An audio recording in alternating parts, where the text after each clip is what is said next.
আমি বলে অনেকদিন ধরেই কোনো রান্নার ব্লগ শেয়ার করতেছি না, শুধু সারাদিন ঘুরেই বেড়াচ্ছি, এরকমই অনেকে আমাকে কমেন্টে জানাচ্ছে। তো যেহেতু বাসায় এখন আছি, তো চলে আসলাম নতুন আবার একটা ব্লগ ভিডিও নিয়ে। হ্যালো এভরিওয়ান, আসসালামু আলাইকুম, welcome back to my another blog video. কেমন আছেন আপনারা সবাই? আপনাদের কি অবস্থা? আমি তো আপনাদের দোয়ায় আর আল্লাহর রহমতে অনেক অনেক বেশি ভালো আছি। তো আজকে আমি বাসায় বানাবো পিঠা, আর পিঠা তাও আবার ডিমের পিঠা। কড়াইয়ে কিছু পরিমাণে পানি দিয়েছিলাম, তার সাথে গুঁড়ামরিচ দিয়েছিলাম, একটু হলুদ গুঁড়া দিয়েছিলাম, তার সাথে হালকা লবণ দিয়েছিলাম, তার সাথে আদা বাটা দিয়েছিলাম। দেন তারপর একটু পানি কুসুম গরম হয়ে যাওয়ার পর পানি তুলে নিলাম, আর পানি তুলে নেওয়ার পর দুইটা ডিম অ্যাড করলাম। দেন তারপর হালকা করে আটা অ্যাড করলাম। আটা হচ্ছে চালের আটা ছিল। তারপর একটু ফুলে ফুলে ওঠানোর জন্য কিছু পরিমাণে ময়দার আটাও অ্যাড করছিলাম। দেন প্রথমে একটু ট্রাই করে নিলাম আসলে পিঠাটা ভালো হবে না খারাপ হবে। তারপর থেকে একটু বেশি বেশি করে দিলাম।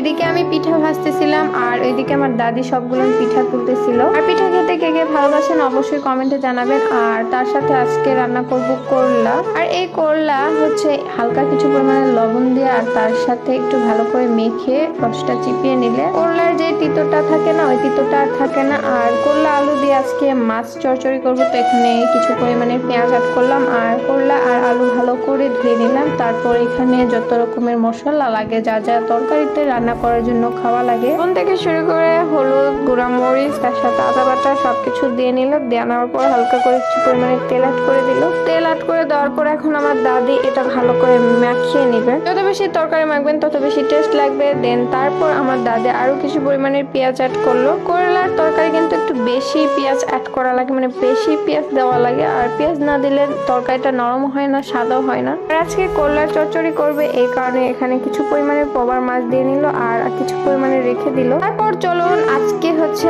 আটা ভাজি করবো। তো আবার কলার গাছের যে আটাটা পাওয়া যায় না ভিতরের, ওই আটাটা হচ্ছে আজকে রান্না করব। এদিকে দাদি হচ্ছে ভালো করে আটাগুলো কেটে নিচ্ছে। আর আটা কাটা কিন্তু খুবই ঝামেলা আর ভাজালের কাজ। ওই যে ওরকম ভাবে হাত দিয়ে করা লাগে, যে আঁশগুলো থাকে না, ওই আঁশগুলো তো তোলা লাগে। তো তোলার পর এই তো কাটাকাটি সবকিছু শেষ। এখন এগুলো ধুবো, আর ধোয়ার পর এর সাথে কি কি অ্যাড করলাম, কিভাবে ভাজি করলাম। কেউ ভিডিও স্কিপ করবেন না, অবশ্যই ফুল ভিডিও দেখবেন। দেন এখানে কিন্তু আলু, এটা কিন্তু অন্যরকম ভাবে কেটে নিয়েছিলাম যেহেতু এটা ভাজি করবো সেহেতু। তো আলুগুলো এখন কেটে নিয়ে সুন্দর করে ধুয়ে নিব। আর ধুয়ে নেওয়ার পর একবারে আটার সাথে দিয়ে নিব, আর আটার সাথে একবারে দিয়ে নিব, আর ধোয়া লাগবে না। দেন এখানে পেঁয়াজ আমার দাদি কোনটাতে কতগুলো দিবে সেগুলো এখানে দেখতেছিল। তারপর কড়াইয়ে সবকিছু তুলে দিল। দেওয়ার পর এখানে যত রকমের মশলা লাগে, লবণ থেকে শুরু করে হলুদ, গুঁড়া মরিচ সবকিছু দিয়ে নেওয়ার পর এখন এটা নাড়াচাড়া করে, এটা যেহেতু ভাজি হবে একটু কালো কালো টাইপের ভাজি করলে অনেক বেশি টেস্ট হয়। অনেকে জিজ্ঞাসা করছিল আপু এটা কি, তো বলেই ফেললাম এটা হচ্ছে আটা ভাজি। তো আজকের ব্লগটা এতদূর পর্যন্ত। আল্লাহ হাফেজ।